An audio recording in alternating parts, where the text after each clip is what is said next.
Bismillahirrahmanirrahim. Assalamualaikum warahmatullahi wabarakatuh. Kembali lagi di channel Eskodi Aplikasi.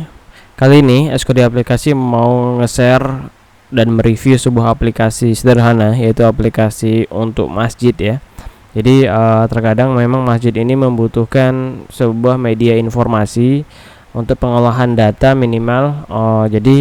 Karena memang masjid ini banyak kebutuhan dari pengajian, kebutuhan keluaran, pemasukan, atau mungkin dari infak, sodako dan sebagainya ya, atau mungkin ada untuk santunan, itu perlu direkap. Nah terkadang orang-orang masjid ini kurang paham soal pengolahan data. Nah jadi dibutuhkan program yang mampu untuk menghandle ini semua. Nah sebenarnya aplikasi ini ada front end, ada pengunjungnya ya, tapi memang pengunjung ini nggak diprioritaskan karena memang fokusnya adalah di adminnya saja. Nah kalau untuk yang di pengunjungnya ini cuman informasi sederhana lah, jadi kita nggak akan bahas banyak.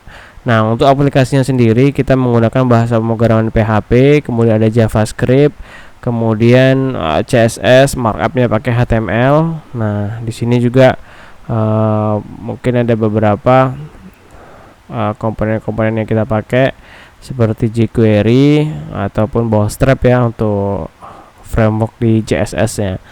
Nah untuk struktur foldernya kita seperti ini. Jadi aplikasinya ini seperti ini. Kemudian kalau untuk admin, dia masuk admin, ada tabel. Nah di dalam tabel ini nanti yang isinya pengolahan data. Nah ada remaja masjid, sodako, struktur organisasi seperti ini ya. Jadi satu CRUD itu ada di dalam satu folder. Nah oke. Nah kita langsung aja masuk sebagai admin. Nah seperti ini, kita login, tunggu sebentar. Nah seperti ini ya. Jadi selamat datang administrator di aplikasi masjid. Nah ini aplikasinya double ya. Nah di sini fiturnya cukup lumayan banyak, tapi ini bisa di custom lagi sesuai dengan kebutuhan ya. Kalau kita memang ada beberapa yang kita nggak butuhkan atau memang ada yang kurang, kita bisa tambahkan. Nah salah satu menunya adalah pertama di sini ada aset masjid. Nah tentu saja di masjid ini ada butuh manajemen aset ya. Jadi di situ mungkin ada AC atau ada apa, meja, kursi dan sebagainya, itu perlu di list di data aset masjid. Nah itu bisa ditambahkan di sini. Kemudian kita sebagai petugas masjidnya jadi lebih mudah. Oh ternyata aset kita ada sekian gitu. Nah ada tanggal pembelian seperti ini ya. Kemudian ada beasiswa. Oke, fiturnya seperti ini ya. Jadi konsep dari ini sebenarnya CRUD tambah edit hapus semua, sangat simpel sekali. Tapi mungkin fiturnya ada beberapa yang nggak kepikiran ya, mungkin di kalian. Contohnya di sini ya, kita jelasin aja. Fitur pertamanya ada data admin, aset masjid, beasiswa, buku perpustakaan. Nah ini kalau untuk untuk masjid yang di situ emang ada perpustakaannya, jadi kita list dulu perpustakaannya. Nah kalau sini kita nggak list, nanti ada buku-buku yang dipinjam kemudian nggak jelas ada di mana kan. Itu kurang bagus. Minimal kalau seandainya memang itu untuk dibaca umum, minimal kita ada list lah. Bukunya ada apa aja. Kemudian ada kontak masjid, ada gambar cover yang depan tadi ya, gak ada gambar galeri, identitas masjid. Nah ini standar. Jamaah. Nah kenapa kita perlu list jamaah? Kadang memang ada jamaah ini yang ini ya, nama jamaah, alamat jamaah, jumlah. Nah biasanya di setiap RT ini ada jamaah RT 1. Nah itu biasanya ada 20 orang di situ, anggaplah gitu ya. Jadi mudah nih kita kalau seandainya kita mau ada acara di masjid, kita tinggal panggil aja pengelola atau kelompok pengajian di situ. Nah gitu. Jadi kita tinggal panggil. Ada beberapa jamaah. Terkadang satu masjid ini kan terdiri dari beberapa RT yang dekat situ, jadi kita bisa hubunginya mudah gitu. Kemudian ada kegiatan masjid. Ini berisikan tentang kegiatan-kegiatan ada di masjid. Nah biasanya di masjid ini ada kegiatan yang sesuai dengan sunnah ya. Terkadang ada beberapa kegiatan yang memang tidak sesuai dengan sunnah. Kegiatan mungkin ya Idul Fitri atau Idul Adha. Nah itu kita bisa tambahin di sini gitu. Nah kemudian kegiatan remaja Islam. Nah biasanya para remaja-remaja ini ngadain bakti sosial atau apa yang untuk santunan anak yatim dan sebagainya, itu bisa di-list di sini juga. Kemudian ada kegiatan remaja Islam, data pengajian. Nah, ini pengajian sebenarnya bagusnya data pengajian ini pengajian Al-Qur'an ya biasanya. Jadi atau memang ada kajian ya, kita sebutnya kajian, ada datangan dari Ustadz siapa, Ustadz Khalid Basalamah atau siapa, nanti kita bisa list di sini. Jadi kita punya rekapan seluruh yang ada di masjid ini gitu. Kemudian data pengurus masjid. Nah, pengurus masjid ini kan terkadang orangnya ganti-ganti nih. Nah, jadi kita bisa set di sini untuk petugas nama bapak ini dia sebagai siapa di situ gitu. Kemudian kegiatan masjid, kegiatan seperti contohnya kita mau ada kegiatan bersih-bersih masjid atau kita mau ada kegiatan untuk ya sama bakti sosial tapi dari masjidnya langsung dan sebagainya bisa juga. Kemudian tadi sudah ya.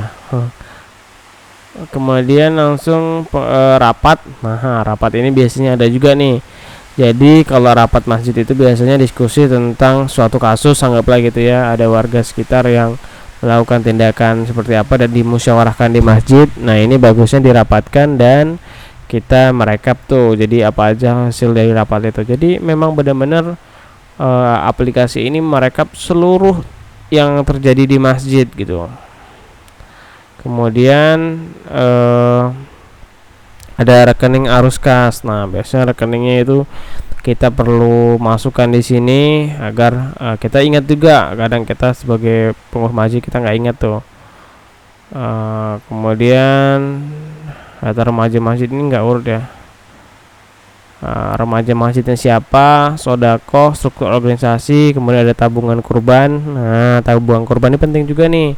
Jadi kadang kita kalau yang mau kurban, kita perlu melisi dulu siapa nama penabungnya, jumlah tabungannya berapa, alamatnya berapa, hewan kurbannya apa yang mau ditabung gitu ya. Kemudian ada teks berjalan, ini untuk teks berjalan aja. Kemudian transaksi arus kas. Biasanya ada kas masuk, kas keluar gitu ya. Oke, kasih deskripsi transaksi. Oke, seperti itu. Kemudian ini arus kas ya. Ini beda ya kalau uang masuk uang keluar di sini ya. Nah, ini uang keluar biasanya untuk beli apa? Beli token atau apa itu bisa di-list di sini. Jadi lebih rapi lagi. Uang masuk di sini ya. Nah, uang masuk sumber pendapatan dari mana? Oke. Dari sodakoh atau apa, mungkin ada sumbangan dari haji siapa gitu kan, jangan haji lah, dari apa namanya, dari orang lah, dari hamba Allah siapa yang mau ngasih dana masukan untuk masjid atau mungkin dari perusahaan gitu juga bisa.